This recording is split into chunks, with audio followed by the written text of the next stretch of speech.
All right. Boy, those lights are bright. Good afternoon, everybody. It's good to be here out in cow country again, back home in South Dakota, and amongst friends here in the cattle industry. I've had a chance to take in a little bit of the event and visit with a few folks last night and have a few notes that I think really kind of tie this all together, but I want to just make sure everybody knows where I come from. I was the third generation to operate that ranch that my daughter and my grandson are now on, and her husband, I suppose I'll give him credit too. He's a good guy. They're doing really good stuff, doing a lot of the stuff that we talked about doing for generations. And to me, that's really what it all comes down to. You know, how many people in here want to have the next generation come in and take over in their operation? Thought I'd see more hands than that. Maybe a lot of you ain't ready to go.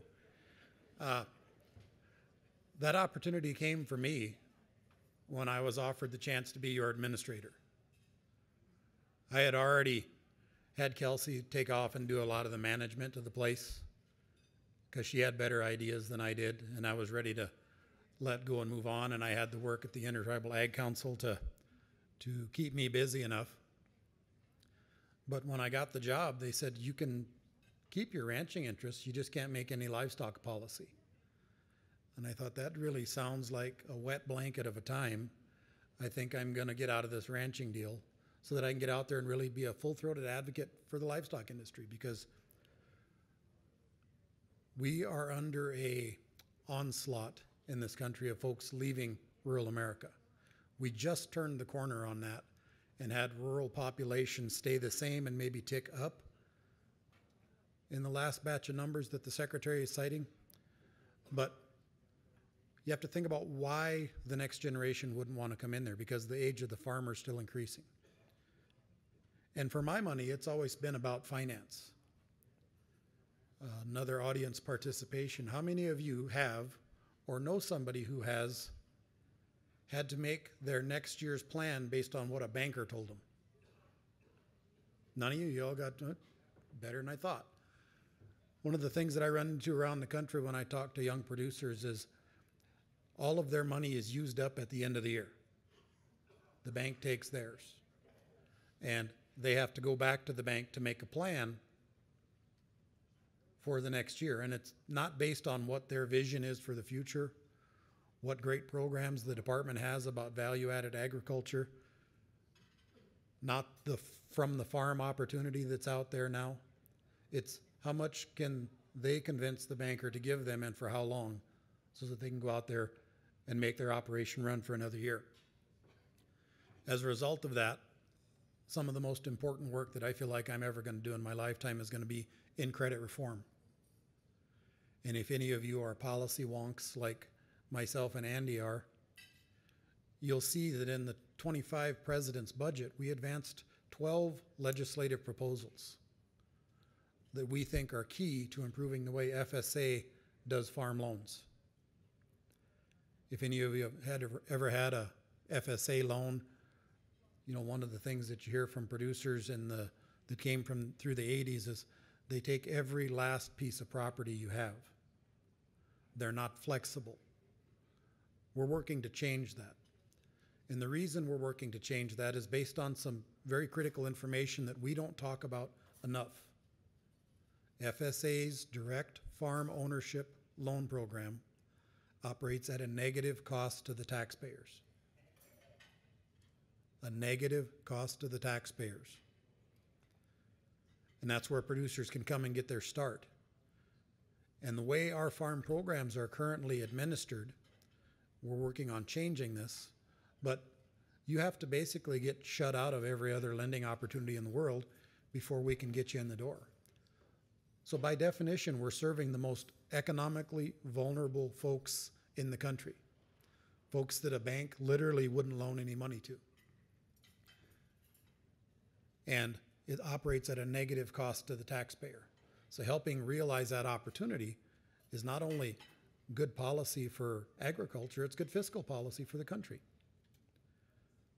Having folks that understand that serve you as civil servants is critical.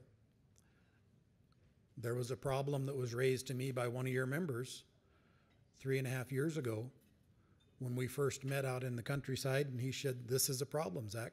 That's one of the legislative proposals that we've got, and that's to get rid of the term limits so that you can have opportunity to use that real estate loan for more than 10 years. I could talk for hours about the importance of the credit opportunities that we're talking about, the rule change that's coming that's going to lessen the restrictions on security, make our producers better partners for lenders, and I can't think of a better way to illustrate that than with an actual cattleman's numbers. A young fellow called me last fall. Mr. Andrus talked about the record cattle prices. Well, he was taking a look at that and eyeballing the proposition to finally get ahead. And he said, "Zach, I've heard you talk around the country a lot about coming into the FSA and refinancing my bank loans, and I'd like to take you up on that." I said, "Well, talk to your local office. We got great folks there, and we're willing to take a look at these opportunities." So he gives the local office a call, and they say, "Well, you're already financed at a bank, aren't you?" And he said, "Yeah, but the rate is this, and I'd like to see what it looks like to have FSA's rates." And the young lady at the office said, "Well, what are banks going to do if we take all of that business?" And I got to thinking about that, and I said, "Well, that's a valid concern. I don't think that particular loan officer understands the reason that many of our older loan officers think in those terms, and that's a complex federal budget issue that we've got to talk through, and we don't have time for that. But suffice it to say, this producer needed about $320,000 of someone else's money to run his ranch that year. The way it was structured was such that he needed $220,000 to make his payments at the end of the year, which used up basically all of his calf check. FSA could have took him in, offered him a loan at our rate, which is 4 3/4 at that point in time, and made his next payment due next year, this fall, $35,000 instead of $220,000. You want to talk about liberty and freedom? How about going to that bank as a depositor instead of a borrower? And then think about what that bank can do with that deposit. They can turn that out into the countryside 6 or 7 different times.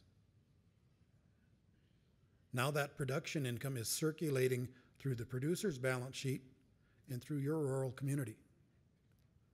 And why is it important that we have these rural communities? Well, the old fellow that used to wear this vest came through the 1980s farm financial crisis and came to a point when the FSA quit lending, the FMHA then, and the Production Credit Association quit lending in Indian country. He had to go talk to the local grocery store owner. And he said, "Mr. Butler, I give you my word, I'll pay you, but I need you to carry me while I feed my family through this." And Mr. Butler did. And in 1980s dollars, I don't know what this would be adjusted for inflation, Frank, but Dad settled up with that guy for about $8,500 when we finally got cows back out there and got back in business and got financed. The reason it's important that we have folks in these rural communities is to circulate that money through that economy, because had there not been a mom and pop grocery store there, had it been a Dollar General or a Walmart Supercenter where we were getting fed, we're out of business.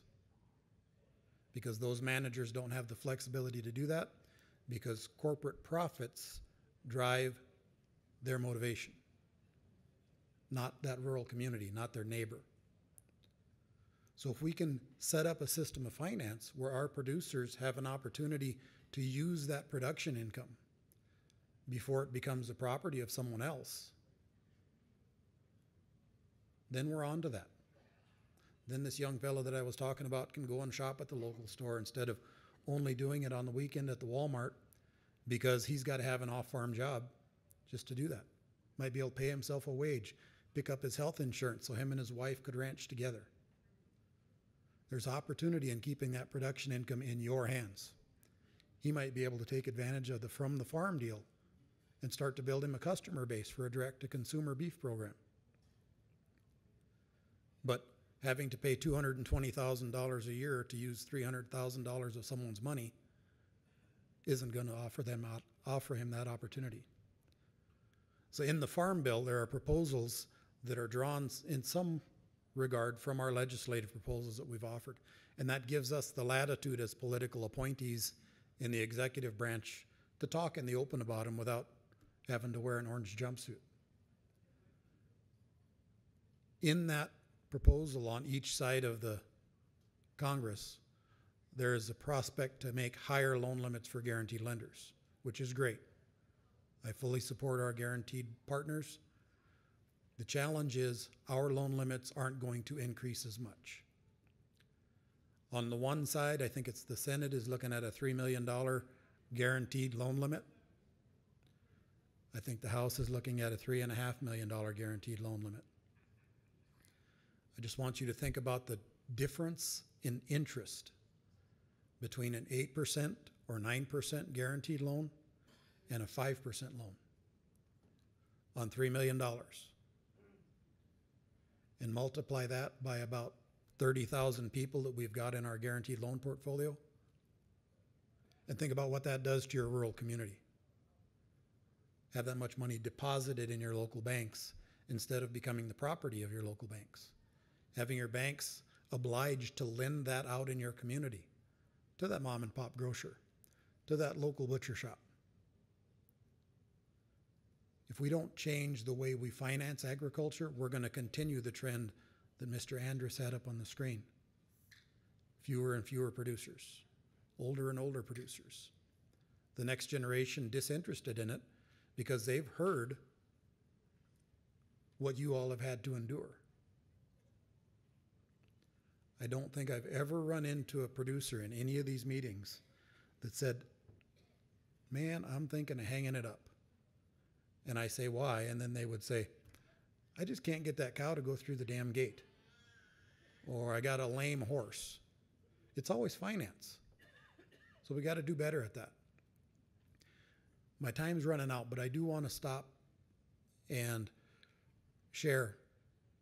We're going to hear a lot of conversations here about bureaucrats, kind of with some derision.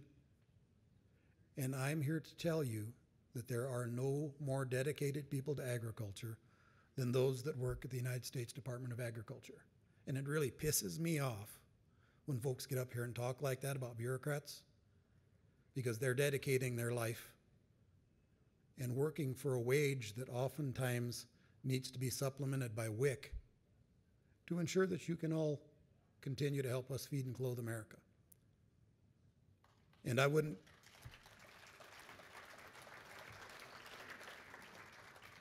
be doing justice to this job if I didn't stand up here and defend every single one of them and share with you that I think it's important that you talk to your congressional delegations about the work those people on the front lines of agriculture do alongside you and help them realize how important it is. And if you want to see a picture of what it's like, you can take a look at our president's budget proposal and what our request was. And you can take a look at what the House Ag Appropriations Committee put in theirs. A couple of different visions of what an investment in agriculture looks like. And I'm a big fan of the work we're doing. I hope that we get another chance to do this. Either way, I'll come back and visit with my friends at RCAF. Got about 6 seconds left, and I don't know if the organizers have time for questions or not, but I'd gladly take some if you all got time. Let's have at it.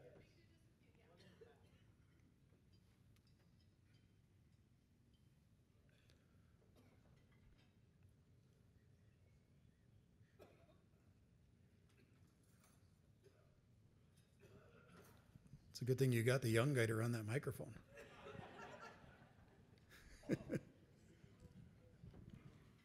Zach, that's a very good presentation you've made. However, the answer has got to be not heavy borrowing at any rate. We've got to look back at the Stegall Amendment, because what that did, it put a floor under all these commodity prices over a period of years. And what it did, it changed the whole income structure of agriculture. What happened was the role of the banker and the farmer reversed itself in this time period. The farmers were putting money in the bank, and the banker was paying them interest. Yeah, exactly. That's my point exactly.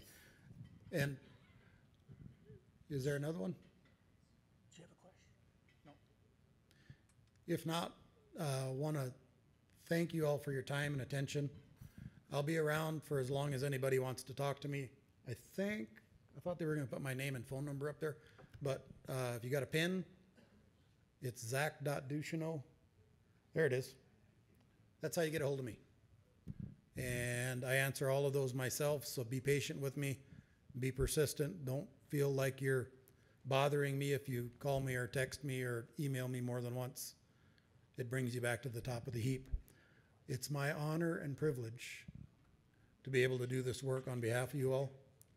And I really look forward to seeing the investments that we've made in our livestock programs and building out that safety net continue to benefit you all and keep you out there operating and keep your next generation coming back to the farm. Thank you.